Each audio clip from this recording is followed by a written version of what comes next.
खुलुमबाय बयखौबो गोदान आपडेट इउट्यूब चेनेलाव बरायग्रोना लाबाय। दिनै आं नोंथांमोननो मोनसे गोनां इम्पर्टेन्ट भिडिअ लाबोदों। नोंथांमोना भिडिअखौ फारसेनिफ्राय नायबानो जाबाय। भिडिअआ मानि सायाव जानो थांगासिनो दं नोंथांमोना एसेब्लाबो हमनानै मोनखादों जानो हागौ थाम्बनेल एबा टाइटेलाव नायनानै। आरो जायफ्रा गोदान नोंथांमोना चेनेलखौ साबस्क्राइब खालामनानै लाबानो जाबाय। बेफोरबायदिनो गोदान नोंथांमोना भिडिअ मोनबाय थानो हागोन गोदान आपडेट चेनेलनिफ्राय। अनलाइननि भिडिअ मोनबाय थानो हागोन। न'आव थानानैनो नोंथांमोना गोबां सोलोंनो हागोन। नोंथांमोना गावबा गावनि कम्पिउटार एबा मबाइलजोंनो नोंथांमोना गोबां खामानि मावनो हागोन।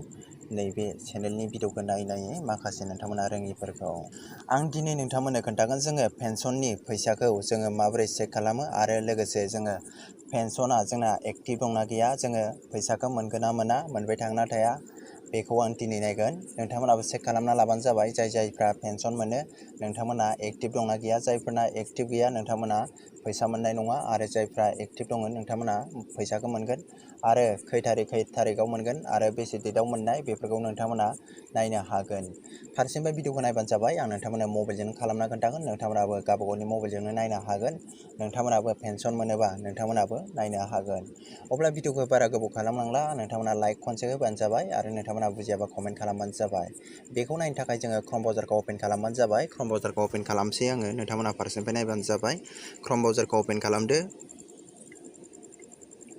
अब्ला बिनि पेजआ बेफोरबायदि गेवनानै फैगोन। नोंथांमोना बेयाव सार्च खालामबानो जाबाय।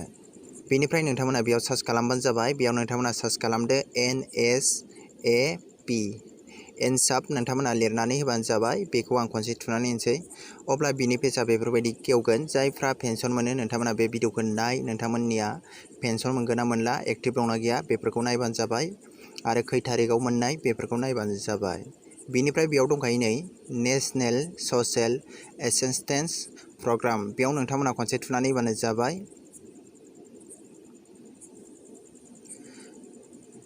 बिनिफ्राय बिनि पेजआ बेफोरबायदि गेवगोन। बेयाव पपआप फैगोन। बेयाव नोंथांमोना क्ल'सआव खनसे थुनानै होबानो जाबाय।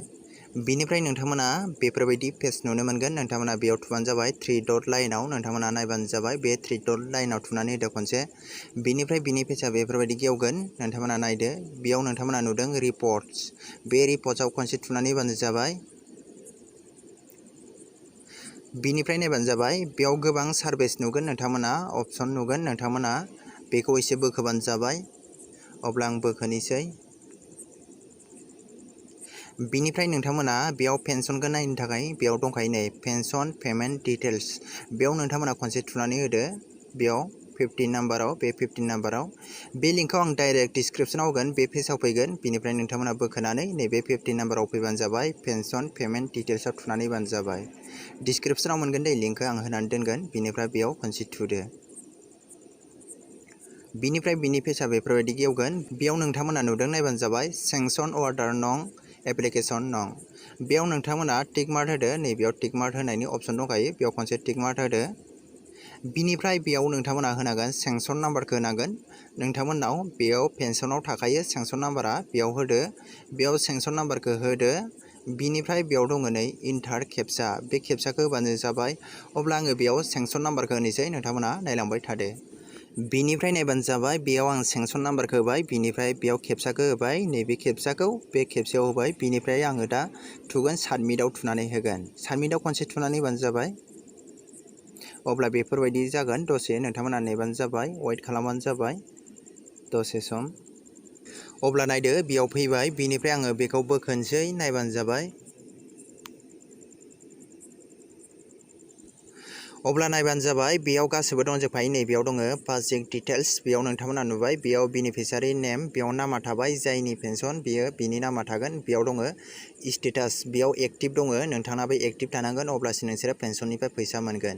बिनिफ्राय बेयाव दङ सेंसन अर्डार नाम्बार। नोंनि बे दानि सेंसन थुनाय नाम्बारा बेयाव फैगोन।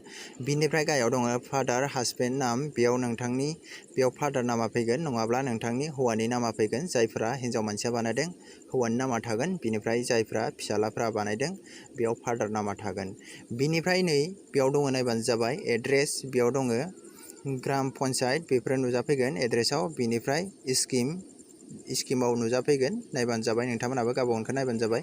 बिनिफ्राय एज बेयाव नुजाफैजोबगोन। बिनिफ्राय गाहायाव दङ जेन्डार, बेफोरबायदिनो नुजाफैगोन। बिनिफ्राय पेमेन्टआ माला हाबफैनाय बेयाव नुजाखागोन नै लास्ट पेन्सन मन्थ। बेयाव मार्चनि 2023 नि लास्टनि मार्चआव हाबफैदों आरोना।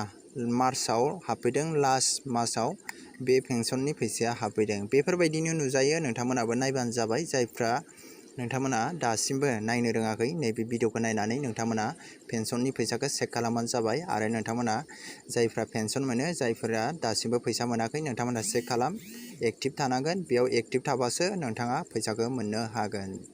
अब्ला दिनै भिडिअआ एसेनोसै। नोंथांमोना नायनानै नोंथांमोना एसेब्लाबो रोंखासिगोन बायदि मोनबाय आङो। नोंथांमोना खालामना नायबानो जाबाय। जायनि न'खराव पेन्सन मोनो नोंथांमोना खालामदो, नायदो। बिनिफ्राय जायफ्रा गोदान, नोंथांमोना चेनेलखौ साबस्क्राइब खालामलांदो। बेफोरबायदिनो अनलाइननि भिडिअ नोंथांमोना मोनबाय थानो हागोन। अब्ला दिनै भिडिअआ एसेनोसै लोगोफोर। थेंक इउ फुल भिडिअ नायनायनि थाखाय। नोंथांमोनखौ साबायखर बावहरबाय।